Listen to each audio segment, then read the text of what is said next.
Hello, I'm Johnny M, and I want to welcome you to my disgusting kitchen. Now I know what you're going to say. Johnny, with your jet-setting lifestyle, what are you doing in the kitchen? You don't have time to cook.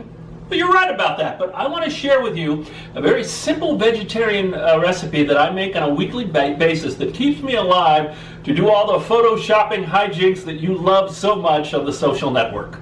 Now what you're going to need for this are 3 good-sized tomatoes, 1 big-ass squash, and I always get these at Whole Foods because they're the only place that I can find them where they're big-ass enough.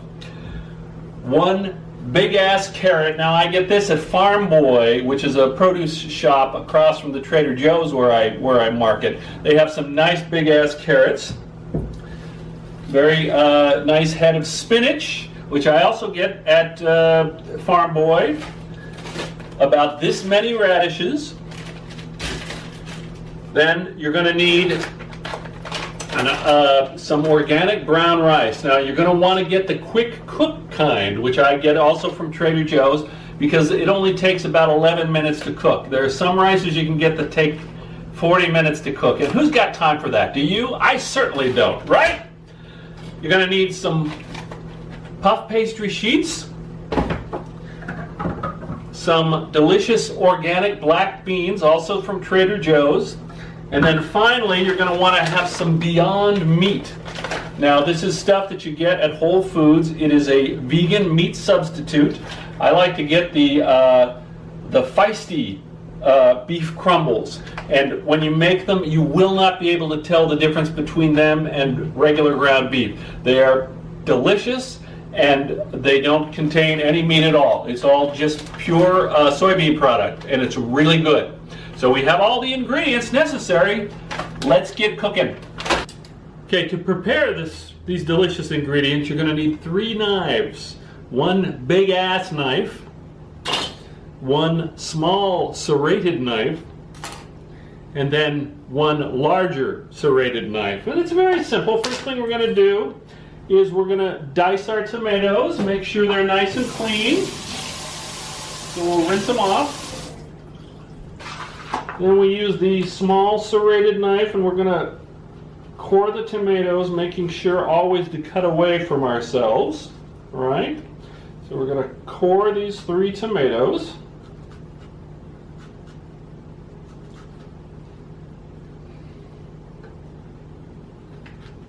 And then, after we take off the cores, take off the bottom half of the tomato, I don't know what you would call that, the bottom nub of it, so that it's not nice and it can rest on one side. So that's pretty much just take off just a little bit of the skin. All right, then we have our 3 tomatoes. They're all ready to cut. Then you use your larger serrated knife, and we're going to slice them up in little pieces, and again, being very careful to cut away from yourself and not having your thumb or forefinger anywhere near the knife. When you get down to that part, you just take it on either side so you aren't in any danger of slicing yourself.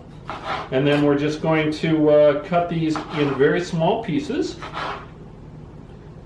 Very good. And we're just going to dice them up. Dice them up real good.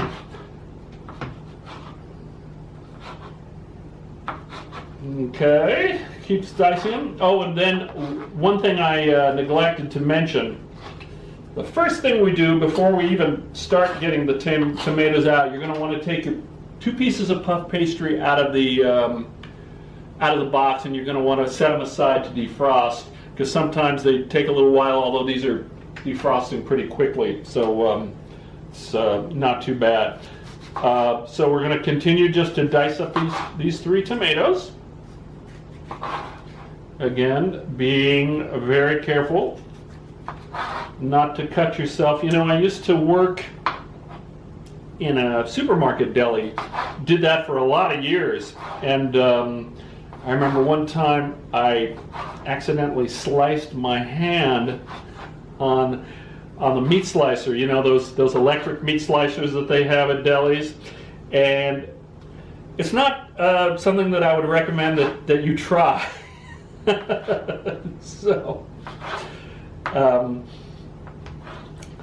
that's why you always want to be careful when you're slicing, that we don't want any casualties in the slicing. And then we've got this one more tomato. Okay, we're going to dice that up. And again, you'll see that they're just nice and flat. We don't have to deal with any round parts of the tomato slipping around, because we want them nice and stable so that they can they won't slip and cause you to cut yourself. That's the main thing. Whenever you're doing anything in the kitchen, we want everybody to walk away with all their limbs working and no no blood anywhere. That's very important when you're cooking. So yeah, we're just doing this. We're dicing up our tomatoes. Okay. And very good. One more piece that I missed. I'll dice that up too. And then what we're going to do is, after we've diced them, we're just going to put them in a bowl and set them aside. We aren't going to need them for a little while. Okay? So we've got our tomatoes, and then what we're going to do is clean off our cutting board so that it's nice and fresh for the next thing we're going to do. And then the next thing we're going to do is we're going to cut up our radishes, our squash, and our big ass carrot. Now again, we're going to use the big knife with these, but again, the thing is, the first thing you want to do with the radishes is you want to cut them in half, right? Again, so that there's no round part that might slip and cause you to hurt yourself. So we cut them in half, and then we lay the flat side down, and then we just cut them in small pieces this way. And again, you'll notice what I'm doing is, and I learned this from my years at the deli, you keep the sharp side of the knife on the cutting board, and then you just keep that stationary so that the knife is nice and stable and it does a good job of cutting.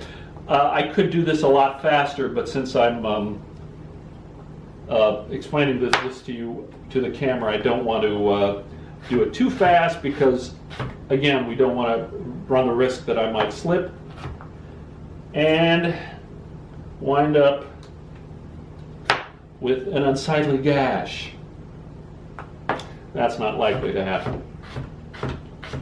This is the most boring part of the presentation, by the way. I know you're saying it's probably all pretty boring. I'm actually doing this because my friend Amanda asked me to for this recipe, and I've had a couple of other people who asked me for this recipe, so I'm just figured, well, why not just show you folks how to make it? And this is actually, I can't take total credit for this. This was shown to me by my friend Amy Ball, because I had a heart attack a little over 2 years ago, and I wanted to change my eating habits, because I ate I just ate the nastiest stuff. I mean, I ate the kind of stuff that Donald Trump eats now. And I wanted to change my dietary habits.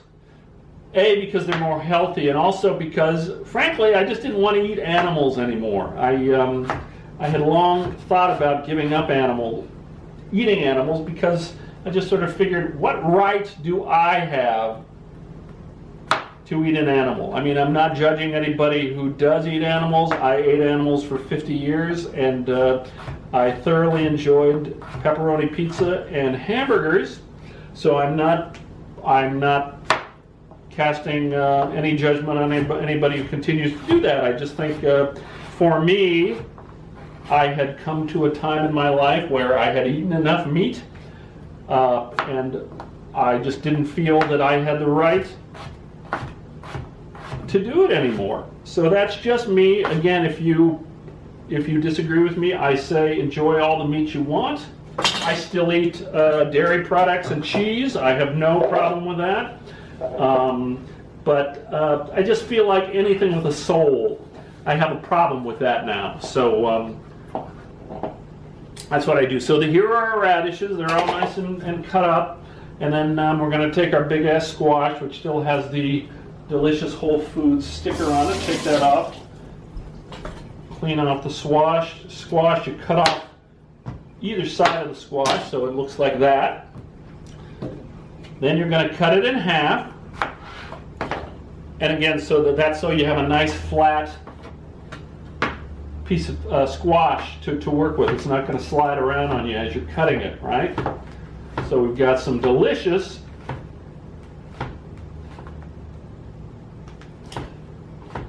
squash, and this is really good stuff. All right.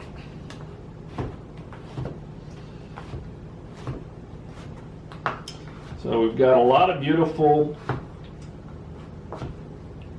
pieces of squash that we're just going to throw in with our radishes. Because what we're going to do after we cut all this stuff up, is we're going to stir fry it a little bit. But that's later on. So now we've got our big ass carrot. You saw I cut off the end and the end. I'm not going to skin it. I'm just going to leave the carrot as is because I like the skin. If you want to use a carrot peeler and skin it, by all means do, but that's just not how I do it. So we've got this big piece. I'm going to, again, as we've been doing, cut it right down the middle. Now these are really, for my money, these are really big pieces of carrot, so I'm going to cut them in half again. So now we've got 4 nice pieces of carrot. Again, they're nice and flat, so that I can cut them into small pieces without worrying about them jumping around or slipping.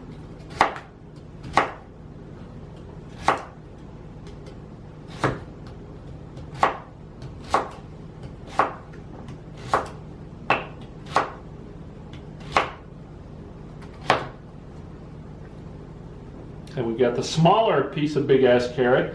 I'm just going to cut that in half. That's small enough I don't have to quarter it. So we've got that. Very nice.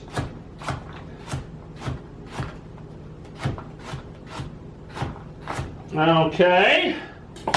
Then you're going to throw all this together and set it aside for when we're ready to stir fry it. And then the last thing we're going to do, which is also going to be added to the stir fry, are this delicious lettuce, which I'm going to clean up, remove the wrapper from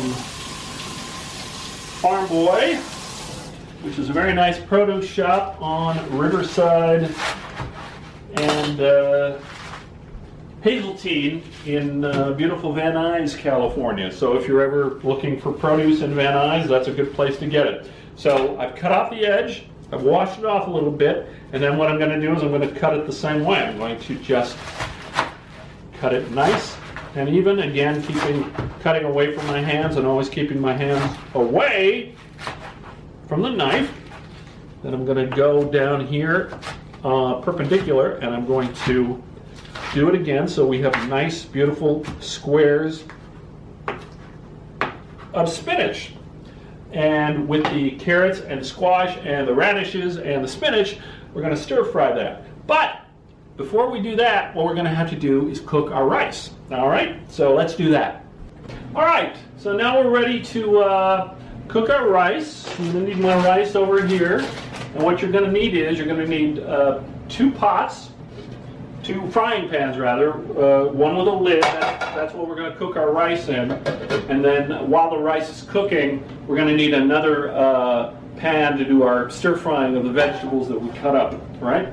So again, we're going to use our quick cook organic brown rice. And remember, always get the quick cook. Never make the mistake of getting regular rice, because again, that takes like 40 minutes to cook, and I've just got too much going on to waste my time cooking rice. So you're going to need a good size little measuring cup rather, and you're going to put in about half a cup of rice. Half a cup is plenty because it really plumps up. All right, you're going to put that in first. Then you're going to get 2½ cup of water. I apologize that I'm out of frame there, but this is all self-made. So I know it's not terribly interesting in terms of production values, but dang, it's going to be delicious once we have it made. Okay, so we've got the rice going on. What I'm going to do is I'm going to put it on high, put the little heater on high, and I'm going to wait for it to start to boil, and then we're going to cook it for 11 minutes. Now, I'm not going to let you make you sit here and wait with me while we're waiting for water to boil. So I'm going to cut ahead to that. So worry not, and I'll be with you in just a couple of minutes. Welcome back. All right. Our rice has started to boil, very exciting. So when it starts to boil, what I do is I set our kitchen timer for 11 minutes, because that's how long the rice needs to actually boil for it to come out. So once we have the rice going, then we have to start thinking about stir frying the delicious vegetables that we cut up. Now it only takes about 8½ minutes to stir fry the vegetables. That's how long I do it for. So we're waiting just a minute for the to throw the stir fry on so that the rice and the vegetables are done at the same time. So what I'm going to do is I'm going to turn on the oven so that the stir fry pan is starting to heat up. Just going to need a little bit of vegetable oil for the stir fry. And we've got our spinach over here, and it's going to be delicious. So I'm kind of vamping. I'm not really much of the kitchen, as you could probably tell, but this is a very simple recipe, something that if I can do it, anybody can do it, and it's quite good. It's delicious. It's delicious fresh, but I mean it lasts me about a week. So if you're by yourself, it's pretty good. Okay, so that's give it a little more time, and then while we're doing all this, also I'm preheating the oven to 400 degrees, because after we get the rice done and the vegetable done, we're going to stick everything in the oven. So you don't want to wait around for the oven to preheat, right? So we do it while we're doing this. Okay, so this is good time. We just put on just a little splash of vegetable oil, right? Then we're going to throw in our delicious chopped veggies. I'm going to throw in our delicious spinach, right? And I know this looks like a lot, but the spinach is really going to shrink down. And so all we do is, again, it's stir fry. We're just going to stir it up. Set that aside, and we're going to stir it up for about 8½ minutes. Just continue to do this. You see that the lettuce starts out nice and leafy, but after we stir fry it, it's going to be a lot smaller. There will be less volume. So again, I'm not going to make you watch me stir vegetables for 8½ minutes or watch rice boil. So what I'm going to do is I'm going to continue stirring, and then you can join me in a few minutes, and I'll show you what we do after the rice and the vegetables are all done. Okay. It's been 11 minutes for the rice, so we're going to take that off first. Now most of the water has already boiled off, but I'm just going to see if there's any left over, and there's not. There's not a drop of water left, so it's perfect. We're going to dump that in our little baking bowl, and this is just a kind of a standard little glass baking pan that you get. I got this at Target, very standard. And then we've got our delicious vegetables, and as promised, you see the spinach is cooked down nice and beautifully, and it's just the perfect amount of vegetables for this pan. We're going to put this on top of the rice.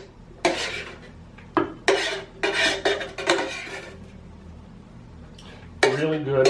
And this is a recipe that has kind of evolved for me. I mean, I used to make it with tofu.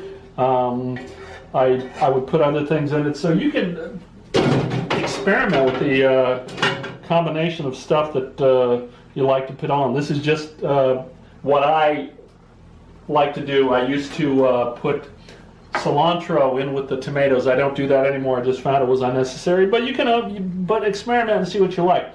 So after we put the vegetables on, we're going to put on the tomatoes that we diced up. Remember, that was the first thing that we did. It's very good. Some of the pieces are a little too big, but it's still going to be delicious, and that's the main thing. I wish I had better camera facilities for you, but again, I'm just kind of doing this as a service to the peeps who had interest in doing this. So now we're going to take the organic black beans. We're going to drain out the juice of the can. Very simple. I had pre-opened the can. Okay. And then we're going to put them on top of the delicious tomatoes. Okay. And then the last thing we need to do for this stage is, you'll remember the first thing we did was take our puff pastry sheets and set them to thaw, so they're nice and beautifully thawed out. Now we're going to put one strip here. One strip here. Very good. And now it's ready to put in the oven. So what we're going to do is, you remember we preheated the oven to 400 degrees. It's at 400 degrees now. So what I'm going to do is, I'm going to take this, I'm going to put it in the oven at 400 degrees for 15 minutes with everything. And that's primarily so the puff pastries can cook a little bit. So that's in the oven. So we've got that set. I'm going to set the timer for 13 minutes. And I know what you're saying. You're saying, Johnny, you said 15 minutes, and yet you just set the timer for 13 minutes. But there's something we want to do 2 minutes before we're ready to take that out of the oven. And I will show you what that is in just a minute. And we are back. Now, the last phase of our preparation is we're going to make the delicious Beyond Meat beef crumble feisty. Now, my friends Lacey and Robin, who are vegans, turned me onto this. You get it at Whole Foods, and very simple to prepare, and it's delicious. And Lacey and Robin have some really wonderful videos that they make about their lifestyle as a couple of married lesbians, and you want to check them out at laceyandrobin.com. But they told me about this delicious Beyond Meat crumble. We're going to take our little griddle, which is just a regular griddle I got again at Target. We're going to heat it up, all right, fire it up. We're going to put on a little nose stick. And we've got our 2-minute bell, so we're going to add our Beyond Meat. Okay, and it's very simple to prepare. You just put a little on your griddle. I put about half a bag on for a meal, and then all you do is stir it up on the griddle for literally 2 minutes. That's all you do. You just keep stirring it. And while we're waiting, you see there's 1 minute and 41 seconds left on the timer for the rest of the casserole. So we're just going to stir that up.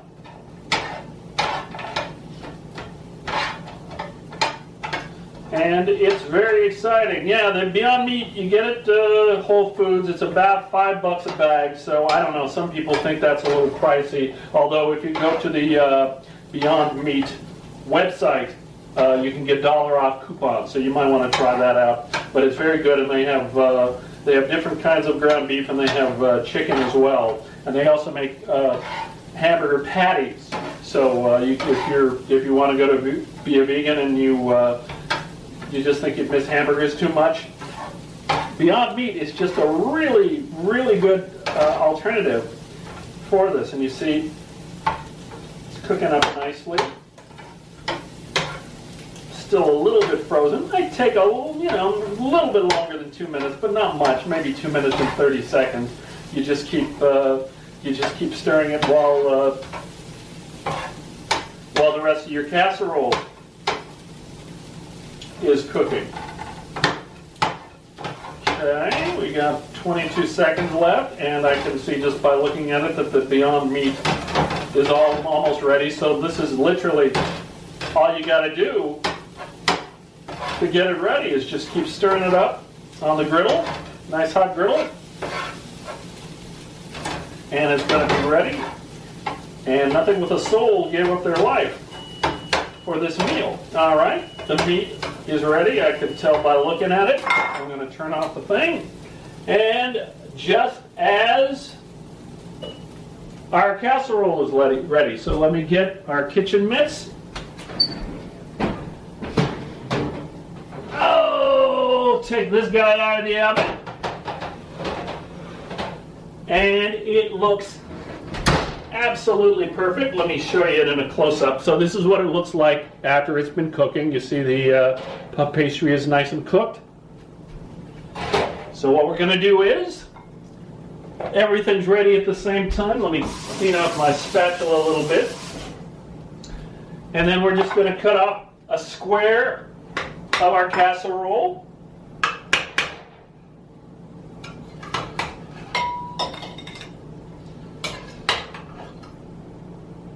Put it in the bowl. Then we're going to add our Beyond Meat.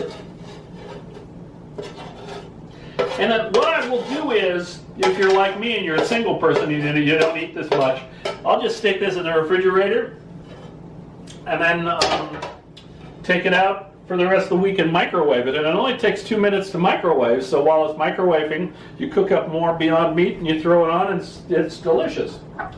So this is what it looks like when it's done. It probably doesn't look that appetizing right now because I'm looking at it and I'm thinking, wow, it doesn't look that great.